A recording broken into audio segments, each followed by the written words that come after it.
Hi, this is Jim, and I'm the New Hampshire rock guy, and we're out on another one of my mining adventures. Wow, look at this spar here. It's just falling out of the mine walls, and there's so much more to see. Let's go. 1, 2, 3, 4. Peel all 6 sides of the tourmaline crystal. What would be west into the Connecticut River Valley and the mountains of Vermont. World-class beryl crystals, both aquamarine and golden.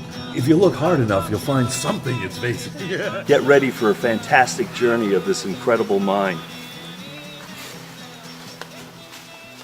Ready to go. Greetings. We're here to talk about the Gilson rock swap and a little of its history. Here in the Historical Society, I found a brochure from 1989 that talks about all of the different activities of the rock swap, and Ralph and I got talking about the mine tours, and it was a very active part, and I didn't know it raised money for the baseball association. Well, there were different groups that did it, and when I got involved in it, I was the head of the Gilson Baseball Association, and the group that was doing it before, I think, was the fire department. And this was a chance for Gilson, different organizations to make money. Everybody did a little bit different. So when I took it over, it was the Gilson Baseball Association did it, and we would bring people to the mines for mine tours. And at that time, when we first started, I remember it was $1 a person, and we had 3 or 4 mines that we would get permission to bring them up to, and we would get people with pickup trucks. And we would pack the people into the pickup trucks. They'd be sitting on the tailgates, and you couldn't do that nowadays. But I mean, we would put them in, and we would bring them out to the different mines, the Beauregard mine, the Kidder mine, the Clark mine, some of the mines that I know we used to do. And we would go out like the week before, and we would trim the trails, the road out, so that they weren't getting hit with branches. And a couple of times that we would even go out ahead and blast. So that they would have some fresh stuff to be going through. I didn't know about that. That's exciting. We did that, and one year I know we had a gentleman go up with his backhoe and turn a lot of the rocks over and everything, so people had some fresh things to be digging. But it's kind of funny, you look back on it now, and with insurance and everything, you couldn't do it. Right. But we raised a lot of money for the Baseball Association, and we did it for at least 10 years, the Baseball Association. That was our way of raising money. Was this would this be the 70s, 80s time frame? I would say that was 70s and 80s that we did.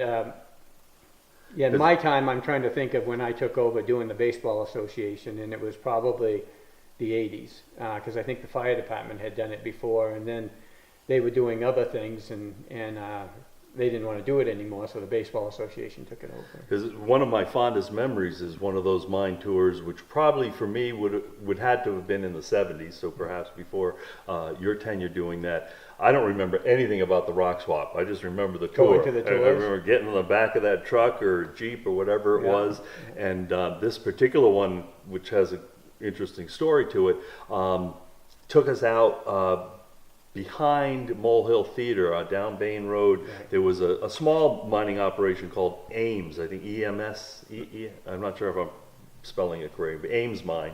And but before I finish the story, you have to know that when the mining operations ceased here, they just left everything. I mean, there was no more pay, the workers went, and there's nobody that cleaned up things. So as kids in the late 60s, early 70s, we loved going out and checking out the different places, and we'd find the old galoshes and we'd put them on and try them on, and they were way too big for us, and but raincoats, certainly the drilling equipment, and even dynamite was left behind, and that's not very good when it's not kept conditioned. I think it gets unstable. Correct. So as youth on the back of the truck that time, we went out to the Ames Mine. I know, I can't name exactly who was with me. I believe it was Eddie or Wayne Hatch. And we noticed that the shed that was on site in that mine was leaning a little bit, so it was about ready to go.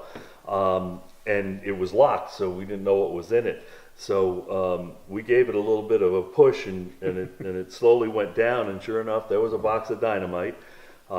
This led to one of my mother's silent heart attacks, because I brought a stick home and tried to light it off behind the garage up in Lake Warren. So, Were you successful? No. No. Thank God. you, Yeah. you needed, it was probably the type you needed, the caps blasting and the caps. caps and Now, more. there was dynamite, like we see it in the old movies, where you could put a fuse and light it. Correct. So there is that time, and then, and was that used in the mines, both types? What I know of that I had seen, again, I was a young boy and I saw a lot of the dynamite up there and had curiosity as well. And it was all done with wires and blasting caps Yeah. at that time, so they could get the distance away. A lot of it would be put down in the deep holes, and blast. Right. And the wire, I mean, you can still go today and you'll find blasting wire out through there. You'll find blue, green, yellow pieces of wire, and that was all, each one had a contact, and it was blasting. But I'm surprised too that more, because there was a lot of dynamite left. Yeah. And yeah. I know one of my next door neighbors, Lastman was his name, and he had a building out behind his, which is now on the property that I own. And he kept the dynamite in that separate, away from his house, away from the building. And again, that was called his dynamite building. That's where he kept his dynamite to keep it away from everybody. And there are still a couple of remnants. I don't know if we'll capture this on one of our YouTube videos, but the big mine still has, literally, it was a very fortified, wood fortified structure that is toppled over now. And Dennis Molesky was telling me that the blister mine, that there's, some of them were just small type chests, but the big mine was such a big operation, it was, I think out storage at the shed. Björgad mine, there's still a structure still Really? standing. You can still see it. I was out there not too long ago, and it's collapsing, but there's still a structure you can see. And I know, in fact, that had dynamite in it. That was one of the ones that I had visited. And We'll have to get just a dynamite episode because John Salo has some of the boxes that they used in their family, I know, on his property in Marlow. So maybe we'll someday, not this trip, go around and try and capture those. Wonderful stories. Thank you for sharing that. And at the Micah Mine Schoolhouse, we're hoping to bring some version of managed mine tours back, where people can go out and collect minerals. And if you don't know this at home, you're collecting minerals that were discarded by the miners. They were looking for the beautiful big pieces of mica or feldspar or beryl, and anything else that generally came out would be left behind, and rockhounds and others can go collect that. That's often called a discard pile or a grout pile, or tailings. Those are the three terms, all for the same thing. So some of the piles were huge. Do you have recollection of climbing up the French mine? yes, I do. Oh, please tell us about that. We used to see it. I mean, you could see that for miles away, the distance, and again, it was all the discard. They had It was bright white, right? Because Yeah. of the feldspar and quartz. and now there's trees and everything growing over it, so you can't see it, but they would dig out and they would bring the pieces all, and again, it was a discard pile, and they had a, Dale's coming back, he could probably tell us better how they did it, but I think there was a scoop that would bring, and it would be run on a pulley system, and they would bring it up and they would dump all the things, all the scrap that they had mined out, and that's how you got these big piles. And I don't want to exaggerate, but they're hundreds of feet high, 100 feet high or more. Some of them, I'm not sure how high it would be, but I know the French mine was the highest one that I knew of. And you're above I know when I've been there, and you had a clearer view years ago, you could tell that you were way above the treetops of the forest floor.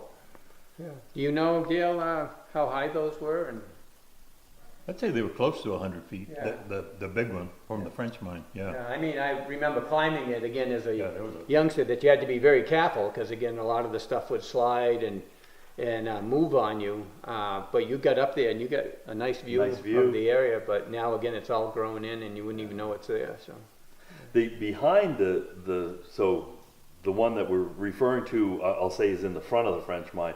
Behind the French mine, there was another type of discard pile that always befuddled me when I saw them, because it was like a ramp just going up, but it was basically they would dump off both sides. Yeah, and they just dumped off both sides, and I did see a picture at the big mine of the beginnings of one of those, and and the rock would fall way down low, but they built the track up high so that pile could be quite high, and there's two out back that go up. Yeah, they meet at the they met at the top, so they must have, but there are 2 rails, and Yeah, they actually had rails. It was like not a train, but it ran Yeah, on the carts. rail and I think it was all a pulley system that ran off and we'll be able to see that in a minute, because we're going to go out and see the memorial, and then there's a rail car outside of the other part of the Historical Society. and also now we have the one that you and I Yes, the found. Sullivan air compressor. Sullivan compressor. So stay tuned, we've got more to tell you. Greetings again, Jim Pecora from the Ames Mine Schoolhouse. We're here in the heart of Gilson, New Hampshire, one of the most mineral conscious towns in the state of New Hampshire because of all the mining activity. And we've got 2 very old pieces of mining equipment that have been rescued and are on display outside of this beautiful red blacksmith shop, which also has lots of history. But what I'm standing in front of is a Sullivan air compressor. It didn't have an engine to drive itself, so this is a tow. It would be towed around. Sullivan Paycheck is still a company in operation today. You see their air compressors in use in any commercial construction site.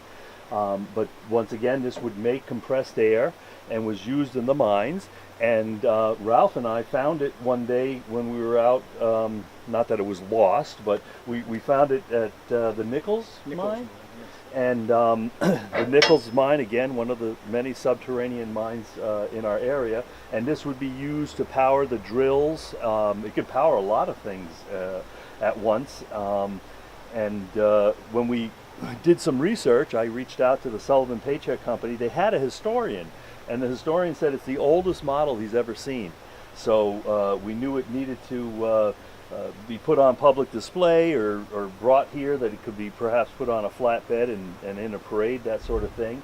And the landowner, Louis LeClaire of Walpole, New Hampshire, allowed, I think Ralph, you might have reached out to him and initiated the discussion about whether or not the Historical Society could get this piece of equipment. It's just so cool. The riveting on the compressor back, that's where the compressed air would be saved. And the top was perhaps gasoline, do you think? Yes. Yeah. Dale, can you tell us anything more about how it operated? Obviously, I see there's a series of spark plugs here. Yeah, So it's just a 4-cylinder engine. I'm not sure okay. if Sullivan made their own engine or not. And it drives through a dry shaft and drove the compressor.